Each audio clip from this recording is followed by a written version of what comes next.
And you know, it's amazing that the world is understanding this. This is ABC News from 2012. It says Victoria's Secret. How many know? I don't know. Do they have Victoria's Secret in England? How many know what Victoria's Secret is? Now, some of the men shouldn't have raised their hand. Now, listen. This needs to be a secret. Now, it says Victoria's Secret model quits to reserve body for what? Watch this now. It says model 21 has decided to leave Victoria's Secret because it clashes with her Christian what? She left Victoria's Secret. Many of the women looking up saying, I wish I could do this. And she says, I just became so convinced of honoring who? And my body, and wanting to be a role model for other women out there who look up to me. She said to Good Morning America, she says, I'm going to leave this alone. She says she's going to do it. She says, look, I was doing my makeup in the mirror one day and she was watching me. She looked at me and was like one of her younger relatives. She said, I think I want to stop eating so I can look like you. It just broke my heart because she looks up to me and I didn't want to be that type of person that she thought she had to do that to be beautiful. Thousands of girls that think that being beautiful is a what? And really it's a what? See, beauty is not on the outside. Beauty is on the what? Inside. Most of us think that it's on the inside. Let me tell you something.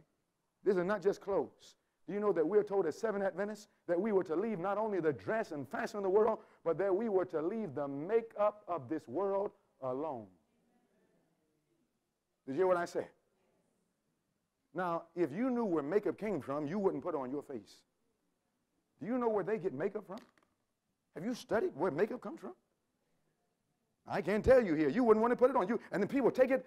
Man, they take it and put it all over their lips and their face, and they don't know that by putting on makeup, they are violating the 9th commandment. You say, what do you mean? The 9th commandment says, thou shalt not bear a false witness. It's a lie. Someone says, no, it's not. What do you call it? Makeup. I'm going to tell you something. You know, there's some women that they won't even let their husbands see them until they put the makeup on. Do you think that the makeup makes us look beautiful? Someone says, well, you never saw me without the makeup on. If you saw me, do you know why? Our bodies have little mouths that are called pores on them. And when you put makeup in it, it clogs every one of those little mouths, and so it suffocates the skin to death, and the skin dies underneath the foundation. What if the foundation would fall on us? You know what would happen if a rubble foundation fall on us? What would it do to us? It would kill us. Our skin is dying physiologically under the foundation, so when you wipe it off, your skin looks dead. But guess what? There is a revival, even on the skin level. Do you know that you can do actually a salt glow?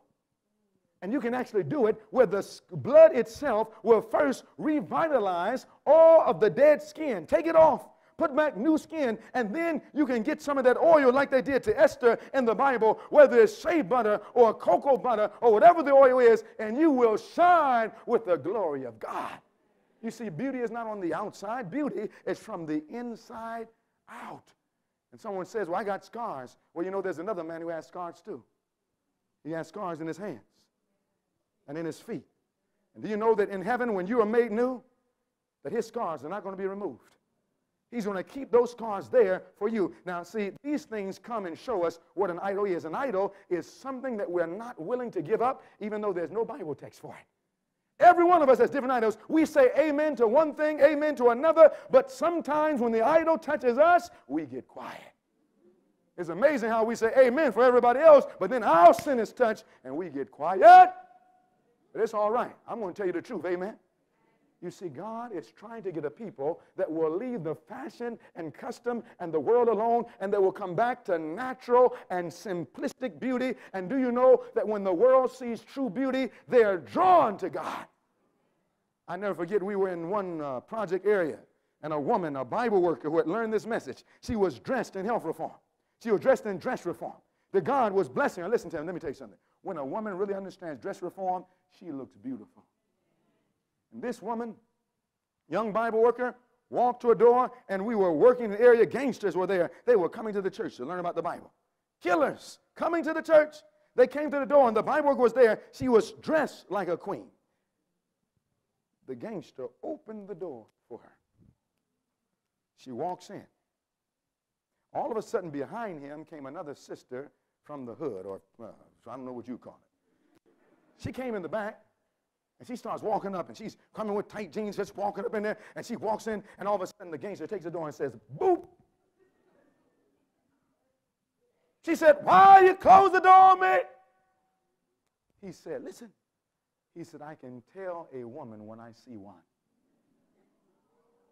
How can a worldling know? Has the children of the world become wiser than the children of light? Do you know there should be a distinction between the dress of a Bible-believing Christian and the dress of a worldling? The same tight jeans shouldn't be in our churches. The same short mini skirts shouldn't be in our clothes. You know where that mini skirt came from? It came from over here in Europe. 1964, a woman by the name of Mary Quain wrote it and made it, and the newspapers put out that she said she made it to seduce men in the daytime. This is history, brothers and sisters.